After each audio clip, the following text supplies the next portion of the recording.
28 e o versículo 29. Marcos 12, 28 e 29. Aleluia. O tema dessa noite que me foi passado é: eu não negocio o meu Jesus. Esse é o tema que está baseado nesses dois versículos que vamos ler nessa noite. A igreja encontrou? Glória a Deus.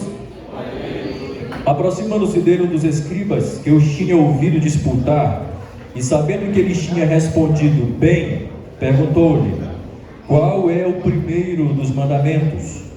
E Jesus respondeu: o primeiro de todos os mandamentos é: ouve, Israel, o Senhor nosso Deus é o único Senhor. Versículo 30: amarás, pois, ao Senhor teu Deus de todo o teu coração, e de toda a tua alma, e de todo o teu entendimento, e de todas as tuas forças. Este é o primeiro mandamento. Eu li até o 30 porque o 30 é o versículo que baseia o tema, mas eu quis ler os versículos anteriores para a gente compreender melhor aonde Jesus se situava, o que Jesus fazia. E para situar os irmãos nessa passagem, esses textos aconteceram quando Jesus estava na sua última visita a Jerusalém. Todo judeu piedoso, uma vez ao ano, normalmente ele subia para Jerusalém para celebrar a Páscoa. E Jesus, como todo judeu devoto e piedoso e obediente, ele subiu a Jerusalém, e essa foi a sua última viagem que ele fez. Quando Jesus chegou lá, o que ele esperava já era aquilo que estava predito nas Escrituras, que eram bombardeios, perguntas para o desestabilizar, perseguição, uma perseguição de um lado política dos saduceus e uma perseguição do outro lado religiosa por parte dos fariseus. Mas Cristo encontrou apoio das pessoas simples, daqueles que não tinham prestígio social. E aqui nesse capítulo 12 é interessante porque ele é um capítulo cheio de perguntas. Jesus é questionado por diversas vezes. Os irmãos puderem acompanhar, nós vemos aqui 3 perguntas. E é interessante que a 3 dessas perguntas, Jesus responde com 2 perguntas também. Se não, vejamos. A primeira pergunta está no capítulo 12, versículo 14, quando os fariseus e os herodianos perguntaram para Jesus: Senhor, é certo dar tributo a César? Aí Jesus faz uma pergunta: por que me tentais? Segunda pergunta, versículo 16: de quem é esta inscrição?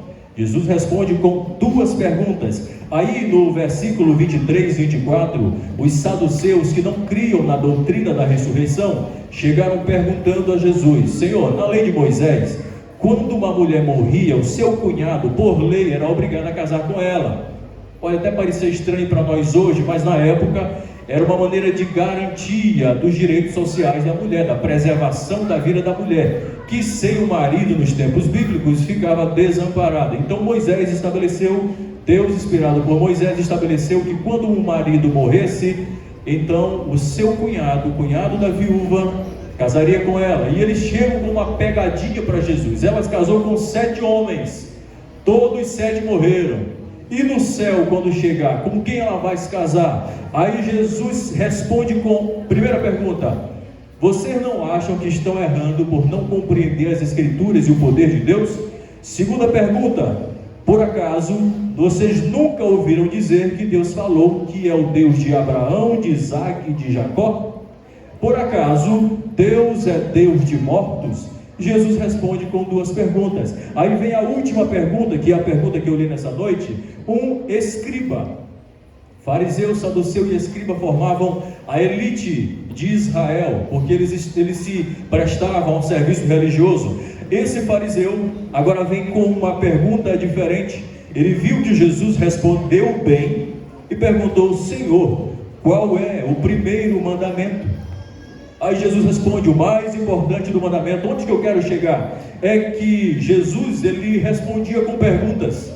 As perguntas, Deus sempre usou as perguntas para levar o homem à reflexão. Se não, vejamos lá em Gênesis capítulo 3, Deus faz 3 perguntas, e dessas perguntas Deus já sabia a resposta. Deus não pergunta nada para saber de alguma coisa, Ele pergunta para que o homem reflita e responda.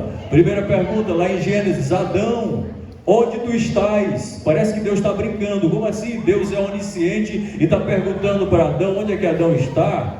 Na verdade, Deus já sabia onde ele estava. Nós chamamos isso de pergunta retórica. É quando nós perguntamos e já sabemos a resposta. Ele perguntou aquilo para Adão refletir e responder. Segunda pergunta: Adão, tu comeste do fruto proibido? Terceira pergunta: Eva, tu comeste do fruto proibido? Todas as perguntas Deus já sabia a resposta, mas ele queria levar o homem à reflexão.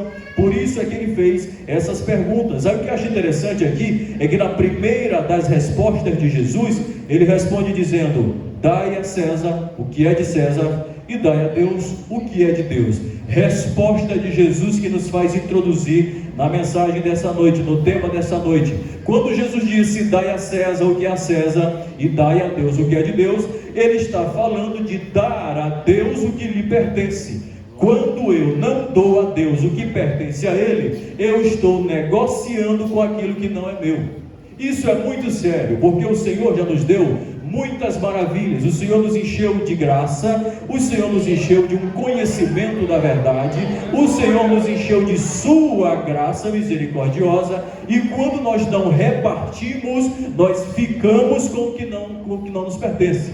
Nós negociamos aquilo que não nos pertence. Herodes, lá no livro de Atos, ele estava envaidecido pelo clamor do povo. Herodes talvez estudou nas escolas de retórica lá de Roma e falava muito bonito, de maneira que quando ele discursou, o povo disse: isso aí não é tu não, isso aí é a voz de Deus.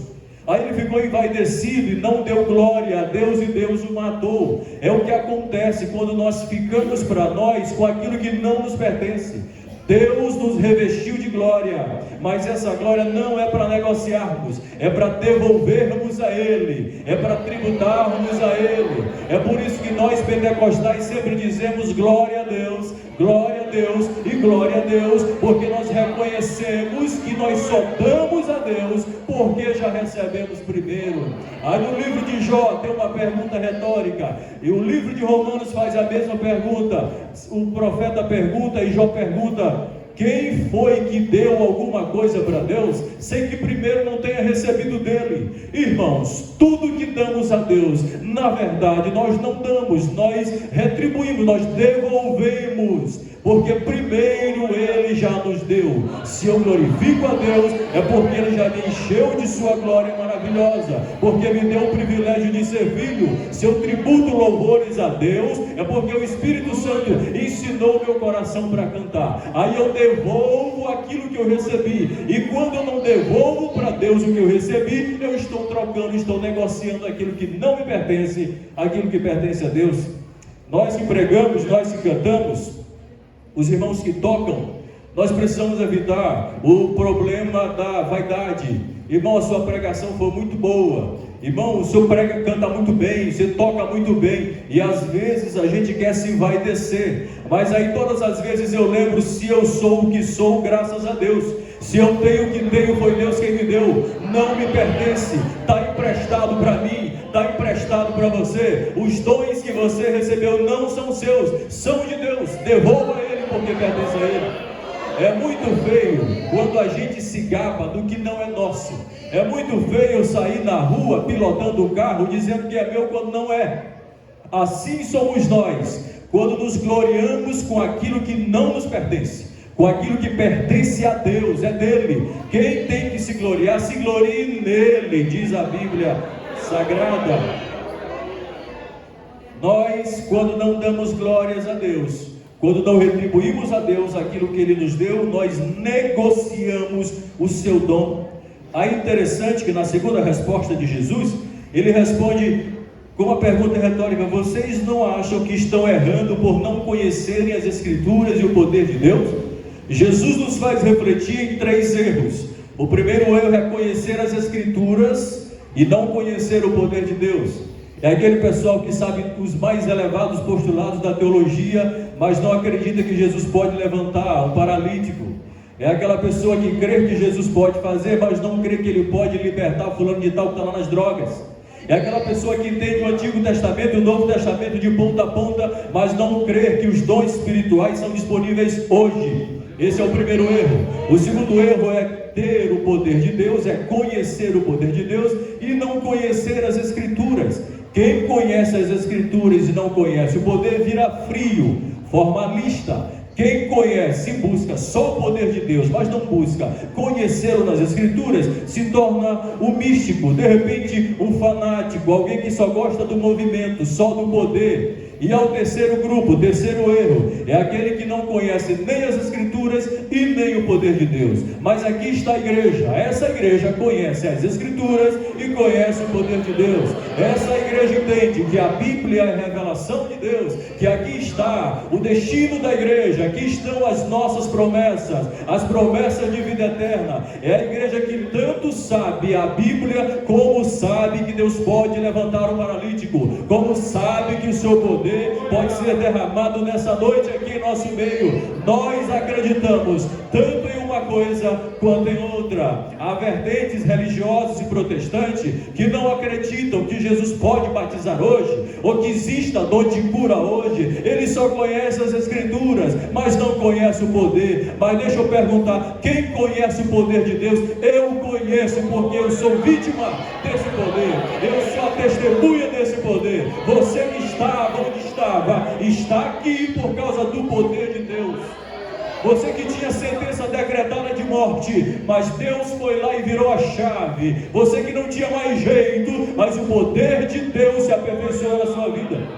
Você que era desvalorizado, mas a Bíblia diz que o poder de Deus se aperfeiçoa na nossa fraqueza. Eu creio no poder de Deus, tanto quanto eu creio nas Escrituras. Diz a Bíblia Sagrada, Romanos capítulo 1, que o Evangelho é poder de Deus para a salvação de todo aquele que crê. A igreja experimenta esse poder e prega as Escrituras. A igreja crê nas Escrituras e crê nesse poder. Bendito seja o Deus de todo o poder, de toda a autoridade, de toda a graça. A Ele a glória para sempre. Aí vem a terceira pergunta, que é a pergunta do escriba honesto. O trabalho dos escribas era apenas escrever as cópias da lei. Eles eram religiosos, eles eram muito cuidadosos com aquilo que eles faziam. Os escribas eram que faziam as cópias dos livros do Antigo Testamento, preservando as Escrituras Sagradas. E o trabalho deles era tão sério, apesar de muitos não conhecerem a Jesus e não acreditarem em Jesus, eles tinham um trabalho sério de copiar, letra por letra, dos documentos antigos da Bíblia Sagrada. Quando eles terminavam de copiar um manuscrito, eles conferiam letra por letra. Se tinha uma letra a mais, eles apagavam tudo, cortavam tudo, lançavam no fogo, com medo de perverter o nome de Deus. Todas as vezes que um escriba ele ia copiar um texto da Bíblia e aparecia a palavra Jeová ou Senhor, ele lavava a mão para escrever aquela palavra, porque ele tinha tanto medo de errar o nome do Senhor, porque ele se lembrava: não tomarás o nome do Senhor em vão. Eles sabiam a palavra que estava no meio do manuscrito, a palavra que estava na cópia e a palavra que estava no original. Eles eram muito competentes naquilo que faziam. Aí a pergunta deles é interessante. Ele viu que Jesus respondeu bem e perguntou a Jesus: qual é, Senhor? O primeiro dos mandamentos. Aí Jesus abre uma série de reflexões, mas para chegar a essas reflexões, eu vejo que às vezes a gente tem muitas perguntas para Jesus. Os fariseus perguntaram, os herodianos perguntaram, os saduceus perguntaram, todos queriam colocar Jesus numa saia justa. E os saduceus eram muito espertos, eles queriam fazer Jesus cair numa pegadinha, numa casca de banana, mas Jesus, como dono de toda a sabedoria, respondia muito bem. Então, as perguntas que fazemos para Jesus, quando nós fazemos às vezes uma pergunta para Jesus, quando não é uma pergunta honesta, ou quando é uma pergunta de nossa ignorância, Jesus pode nos responder com mais de 2 perguntas. Aí eu lembro de Jó, fez mais de 30 perguntas para Deus. Deus responde com o dobro de perguntas, e não deu nenhuma resposta que ele precisava, o que ele queria. Jó perguntou por quê, Deus não respondeu os porquês de Jó. Nem sempre Deus vai responder os nossos porquês, porque nem sempre do que precisamos são respostas. O que nós precisamos é a presença de Deus. A presença de Deus basta. As respostas nem sempre. A presença basta. Se você perguntar, orar, Senhor, por que de tudo isso que está acontecendo, pode ser que Deus responda, pode ser que não. Se Ele responder, amém. Se não responder, Ele tem razão e é glorioso do mesmo jeito. Se Deus não te responder, É porque se ele respondesse, não faria diferença na sua vida. Você não entenderia. É preciso se contentar com a presença de Deus. É mais importante ter a presença de Deus do que ter as respostas de Deus. As respostas nem sempre vêm, mas Deus não falha, Deus não muda, e Ele está conosco para sempre. Não negocio o meu Jesus. O que é negociar?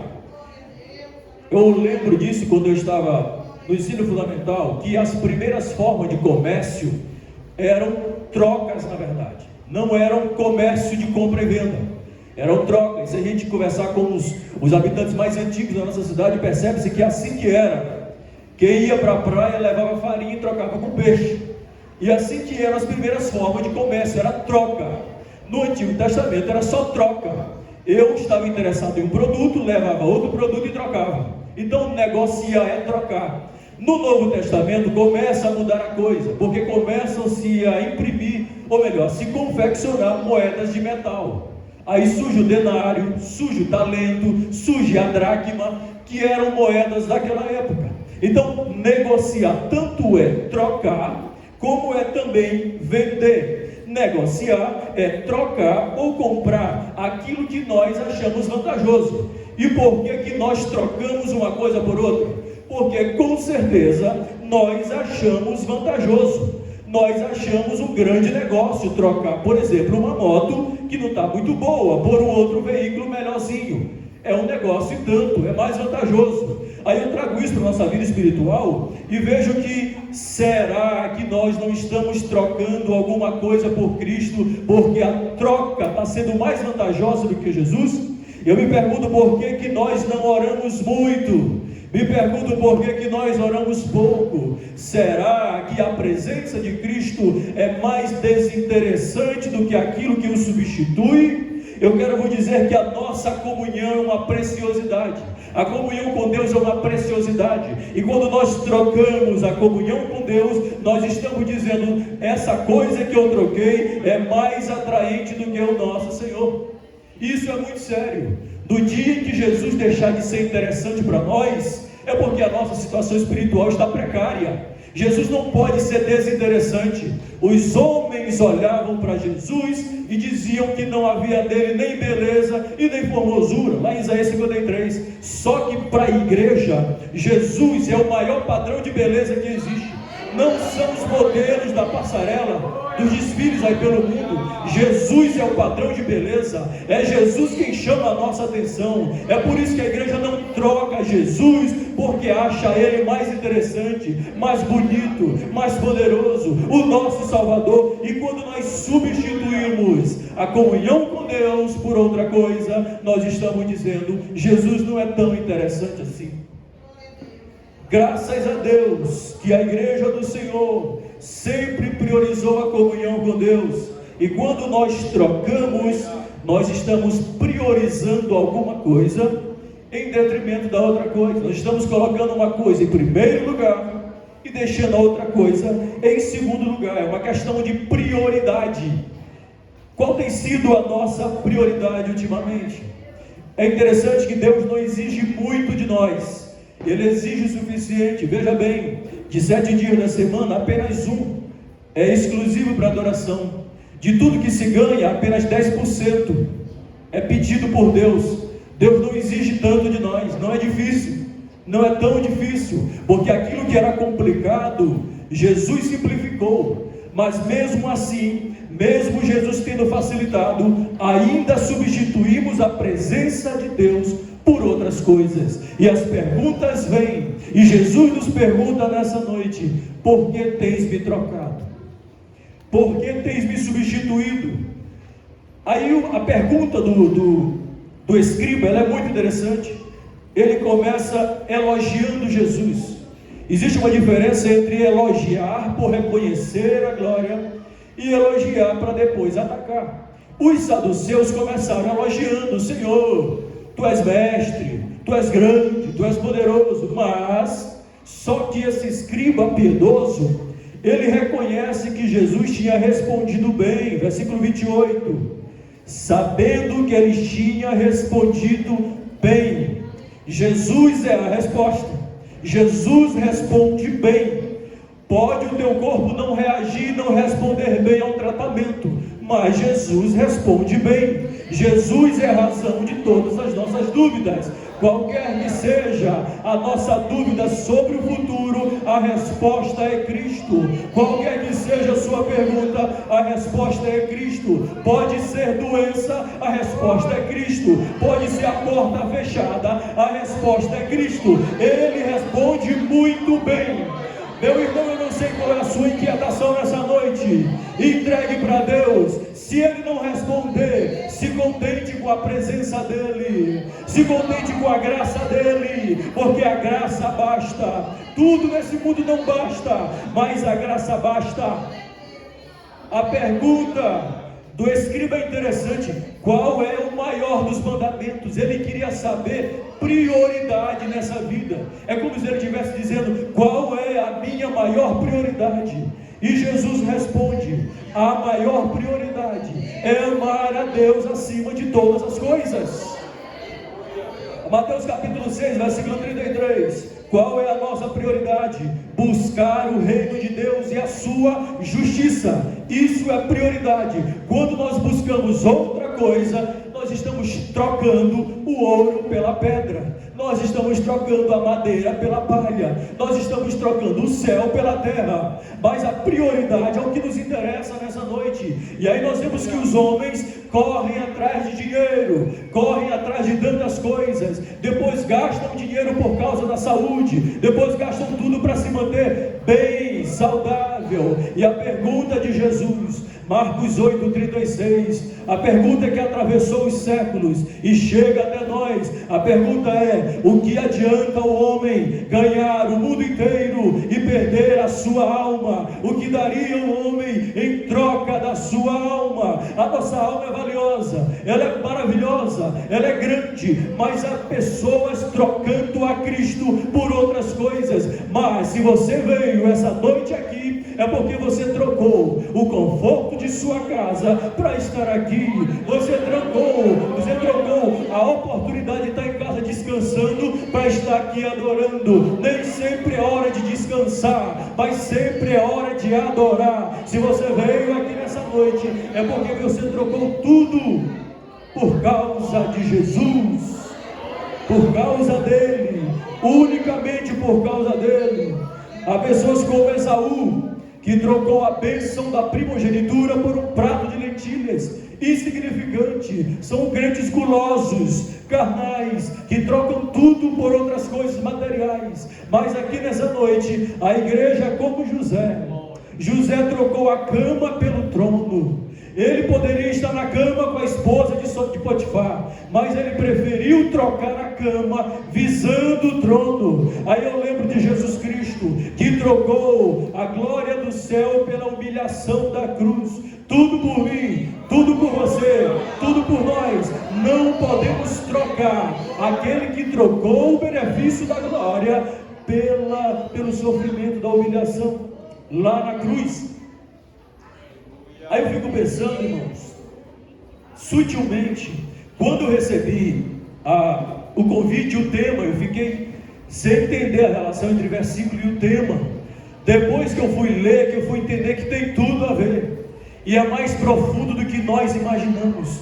Como nós trocamos Jesus hoje em dia. Não é só alguém que deixa a igreja e vai para o mundo, não. Há pessoas dentro da igreja que já trocaram Jesus. Como nós trocamos Jesus? É quando nós passamos, ou quando nós deixamos de ver Ele como nosso Senhor e trocamos por um Deus somente abençoador.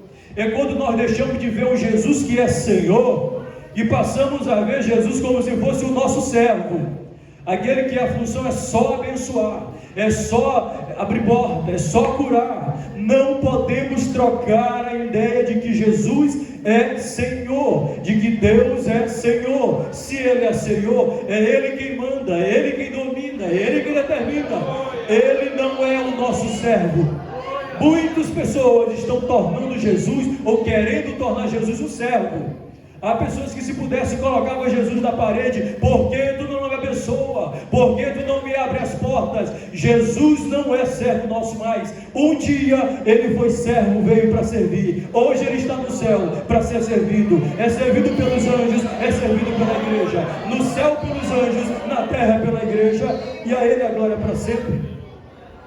Quando trocamos Jesus, isso aqui é interessante, é a moda do momento. É quando nós substituímos a pregação verdadeira por mensagem motivacional. Quando nós trocamos o Deus que fala pela palavra e usamos técnicas da psicologia. Quando pregamos aquela pregação coach, que é a moda do momento, trocamos Jesus. Quando deixamos de escutar uma mensagem bíblica, expositiva, explicativa, e passamos a escutar só mensagem motivacional. Trocamos Jesus quando substituímos os verdadeiros louvores a Deus e passamos a ouvir música que é outra coisa, menos louvor a Deus. Trocamos a Jesus quando passamos a cantar tudo, mas menos dizer que Ele é Senhor. A moda hoje é você pode, você consegue, você vai conquistar, você vai sair desse deserto. Na Bíblia não tem isso. É Ele, tudo por Ele, é Cristo, é o Senhor. Ele é o centro da música, Ele é o centro da pregação, Ele é o centro da adoração. E quando nós trocamos qualquer coisa que cantamos, não é louvor a Deus. E o Senhor me incomoda nesses últimos tempos, é que temos cantado muita música motivacional, música docinha. Às vezes eu sou convidado para pregar em culto de missões e eu vejo a dificuldade que é para procurar hinos evangelísticos que falem para o pecador, que digam que ele precisa se arrepender, que digam que ele precisa deixar o pecado, porque não tem mais hino evangelístico, só tem música motivacional, que o descrente que escuta fica confortável lá onde ele está. A música não incomoda ele para dizer que ele precisa deixar o pecado e voltar para Deus. Não podemos trocar a verdadeira pregação bíblica. E qual é a pregação bíblica? É o evangelho genuíno. O homem pecou, o homem está apartado de Deus, mas a esperança chegou. Jesus nasceu, Jesus morreu, Jesus ressuscitou, Jesus voltará com glória. Isso aqui é a pregação. Tudo que passar disso é palestra motivacional. Estamos trocando Jesus nessas pregações? Estamos trocando a verdadeira pregação com qualquer coach que se senta no banquinho para falar que você é o cara, que você é vencedor, que você pode tudo? Aí quando eu vejo essas pregações, eu olho para a Bíblia, quando essas pregações exaltam o homem e dizem o que ele não é, e eu vou para a Bíblia e vejo o que o homem é: um miserável pecador que precisa da graça, que não tem brilho próprio, que não se salva por si mesmo, que precisa de misericórdia. Eu olho para Jesus e vejo, tem esperança nele. Quando eu olho para mim, eu vejo só fracasso, só fraqueza, pecados. Mas quando eu olho para Jesus, eu vejo aquele que pode perdoar, aquele que pode salvar, aquele que pode libertar e dar a vida eterna. Bendito seja o nome do Senhor. Volto a falar nisso. Quando o centro do louvor é você e não ele, tudo cai por terra. Porque quem é você? Quem somos nós? Pecadores dependentes da graça, que não temos mérito diante de Deus. Mas quando eu olho para Jesus, eu vejo, tu és digno de louvor. Aí eu lembro dos anjos cantando, glória a Deus nas maiores alturas. É os anjos cantando no céu. E a igreja não pode trocar a música do céu pela música motivacional, pela música moderna. Estamos trocando, mas Jesus brada nessa noite dizendo, o merecedor de louvor sou eu. Quem deve ser louvado sou eu. Repito, o Senhor me incomoda. A música não é feita para agradar quem ouve. A música é feita para agradar a Deus. Eu não posso ouvir uma música só porque ela me agrada. Ela tem que agradar primeiramente a Deus. Tem que ser uma música de exaltação, de louvor e de gratidão àquele que nos resgatou e nos tirou da morte. Agora, Jesus responde dizendo, amarás, pois, ao Senhor teu Deus.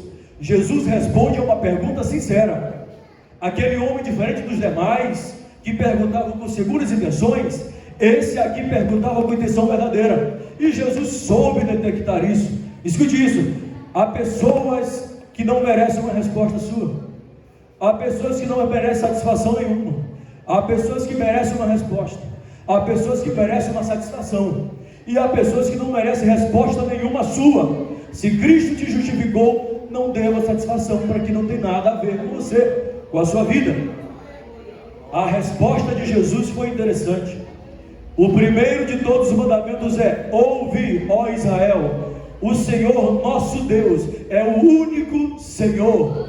Ele é Senhor, Ele não é nosso escravo, Ele não é primeiramente um abençoador, primeiramente Ele é Senhor, que decreta, que determina e que tem todo o poder. É reconhecer que Ele está acima, reconhecer que Ele é Rei.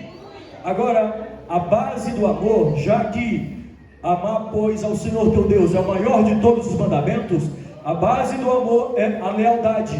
Quem ama não troca, quem ama não vende a pessoa que ama, quem ama não trai. Judas traiu a Jesus por 33 moedas de prata, porque não amava. A base do amor é a lealdade.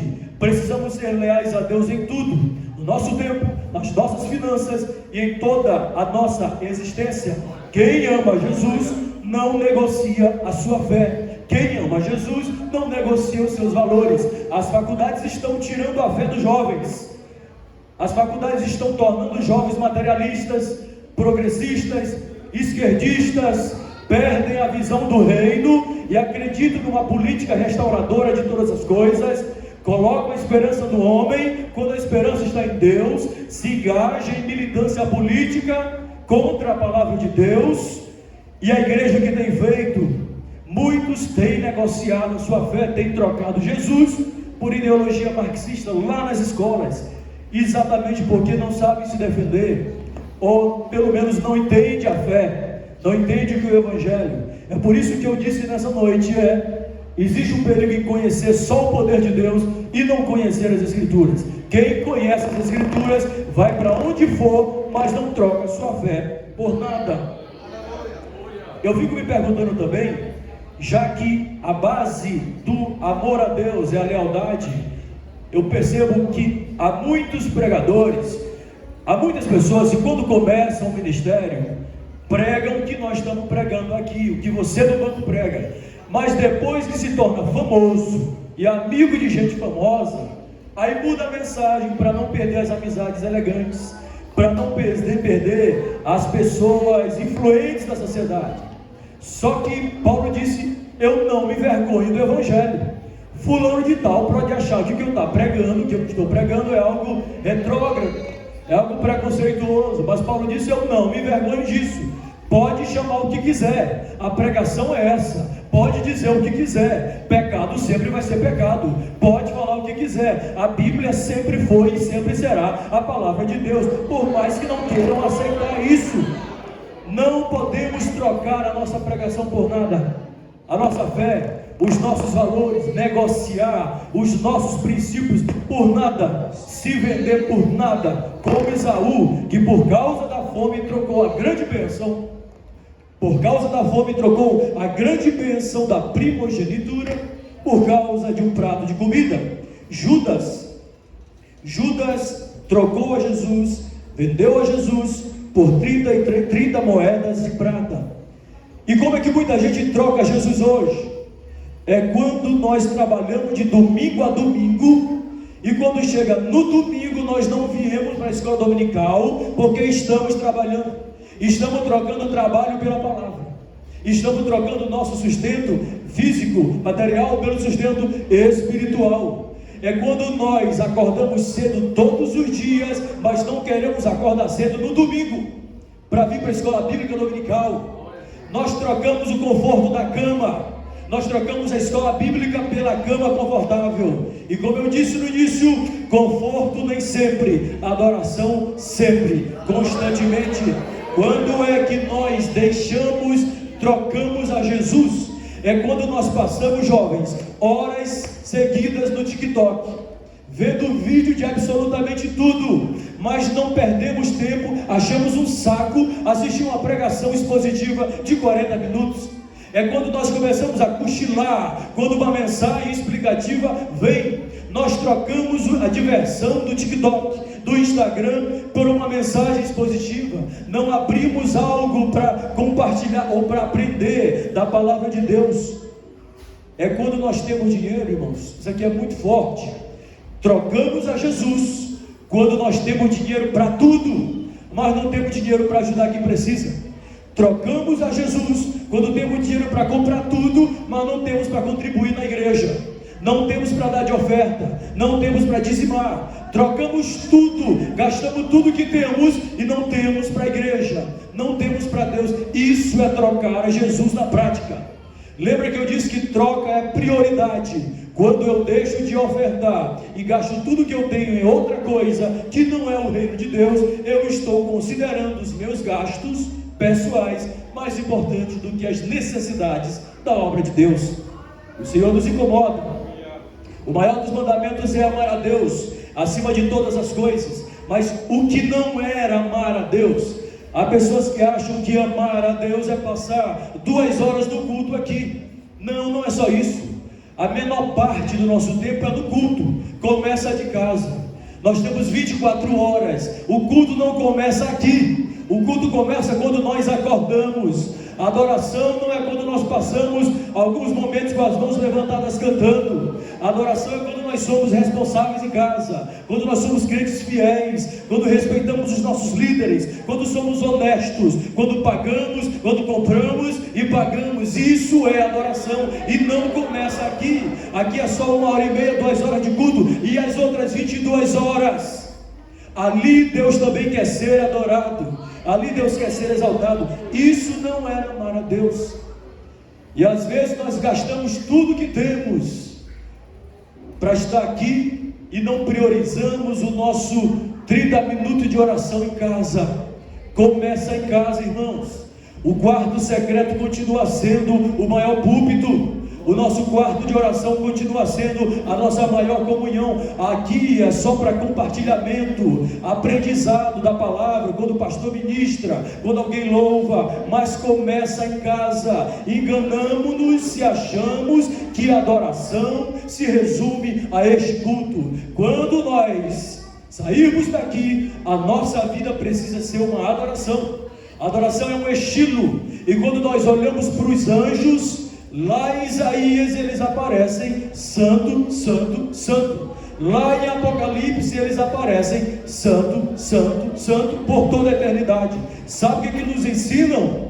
É que a adoração é a vida toda, é o tempo todo, não é um minuto, não é um período, é a vida toda. Os anjos adoram por toda a eternidade, e eu e você adoramos desde a hora que abrimos os nossos olhos e contemplamos as coisas que Deus fez.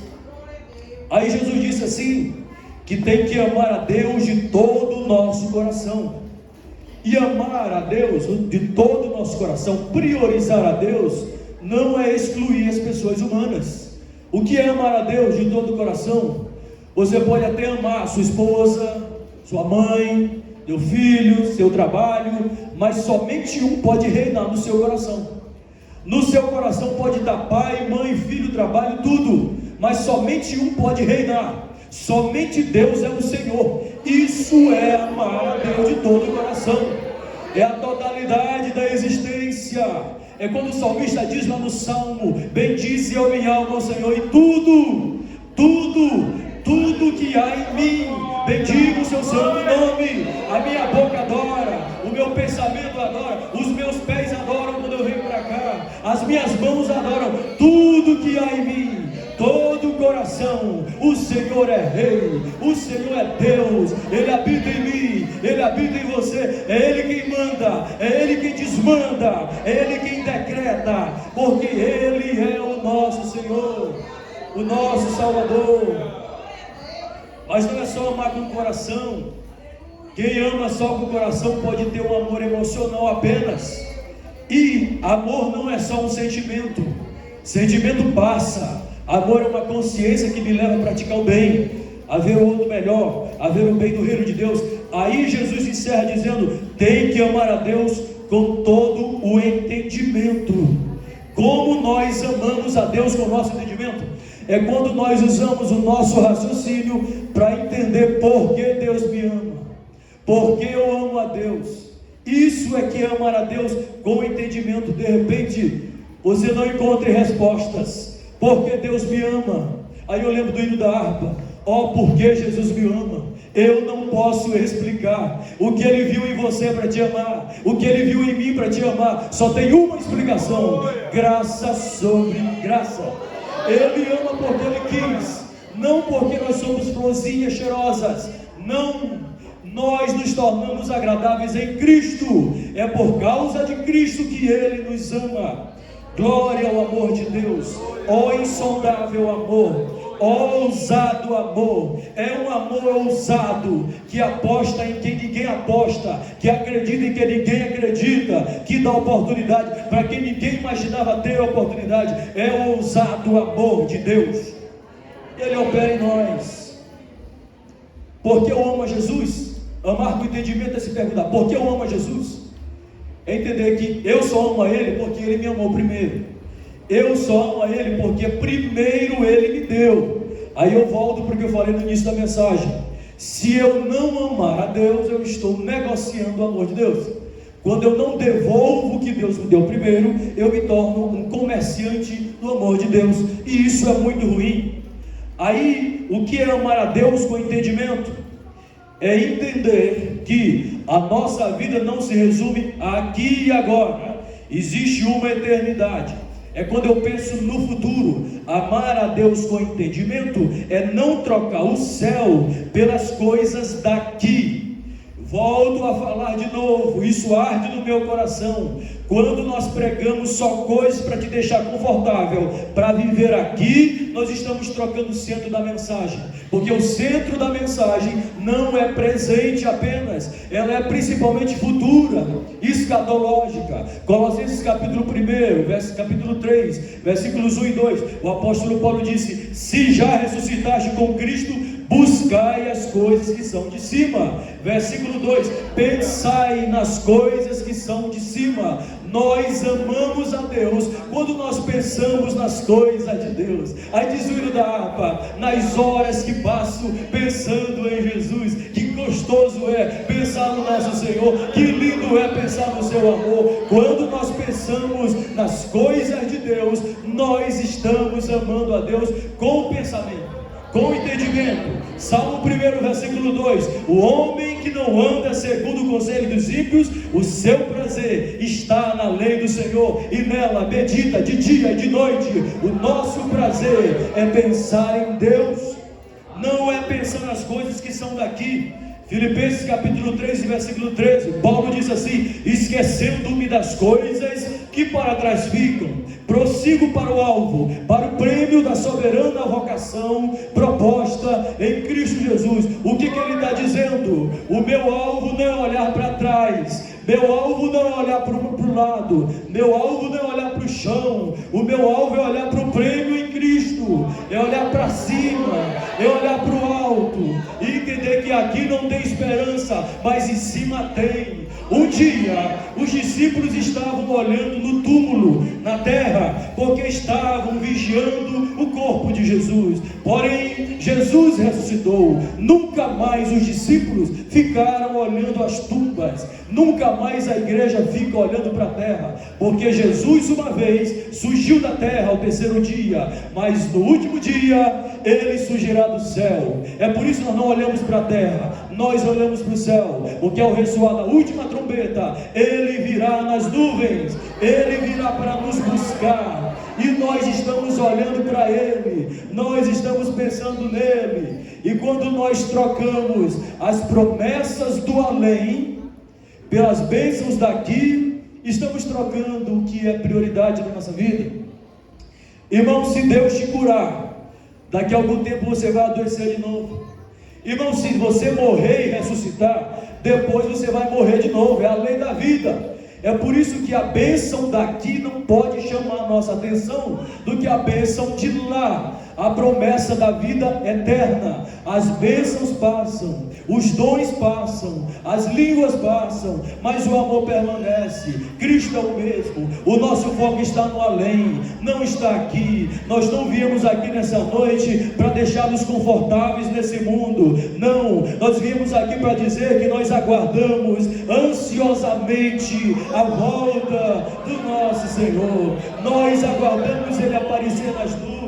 A gente acha que o sol é brilhoso, a gente acha que o sol é forte, e por esses dias está muito quente, mas quando Jesus voltar nas nuvens, até o sol se apaga, porque quem está no palco agora não é mais o sol, é Jesus. Diante dele tudo se apaga, diante dele tudo perde o brilho. Quem vai brilhar naquele dia é Jesus, aparecendo nas nuvens com poder e glória, e nós subiremos e não podemos trocar a esperança de vida eterna pelas bênçãos daqui, achar que tudo se resume aqui.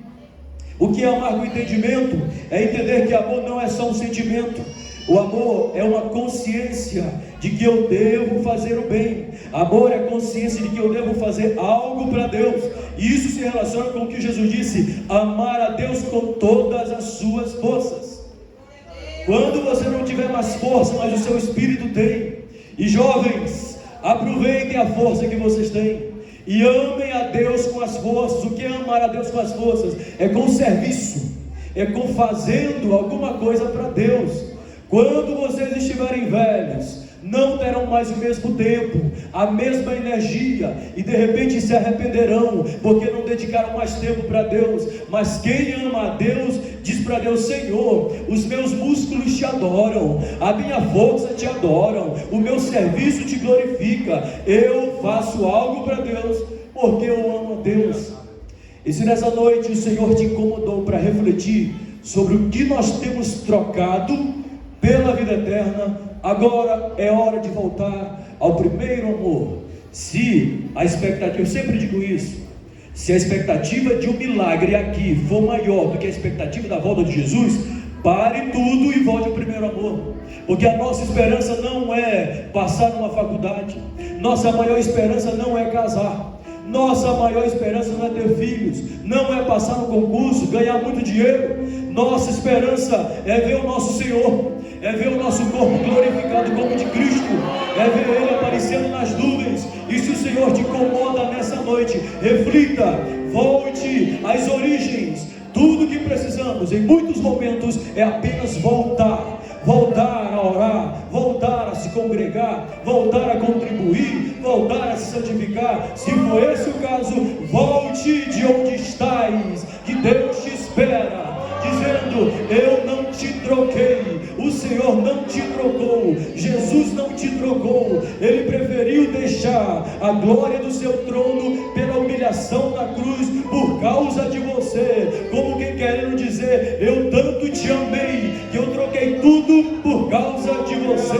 E você, o que tem trocado por causa de Jesus? O que tem feito para glorificar a Jesus pelo grande benefício que Ele te tem feito? É hora de refletir e dizer que Jesus não nos trocou.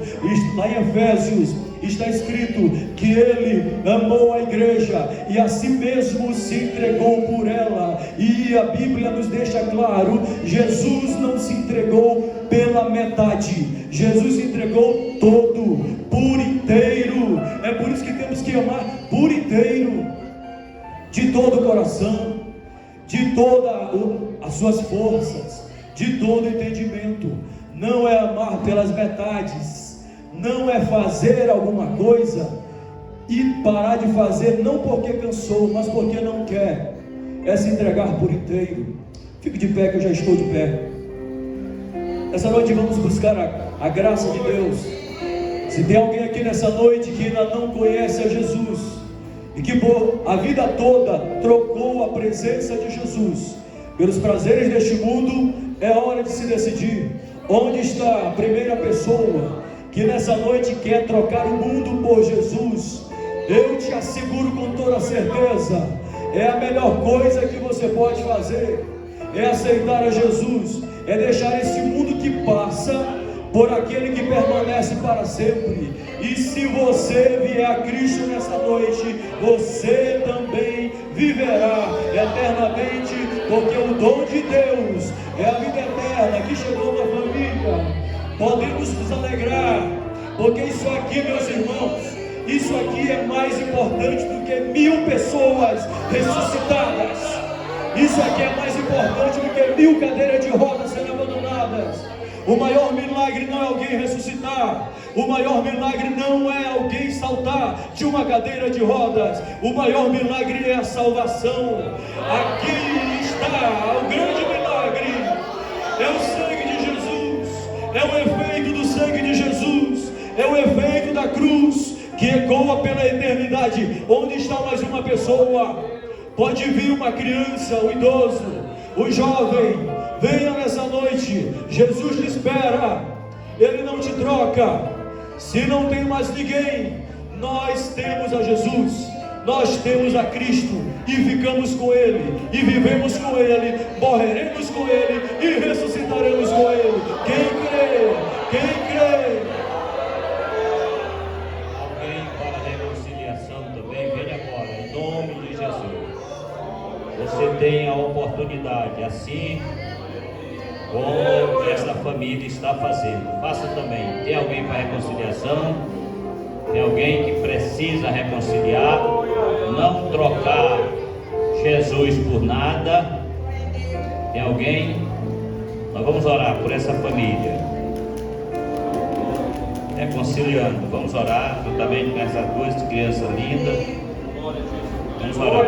Meu nome dele? Edson.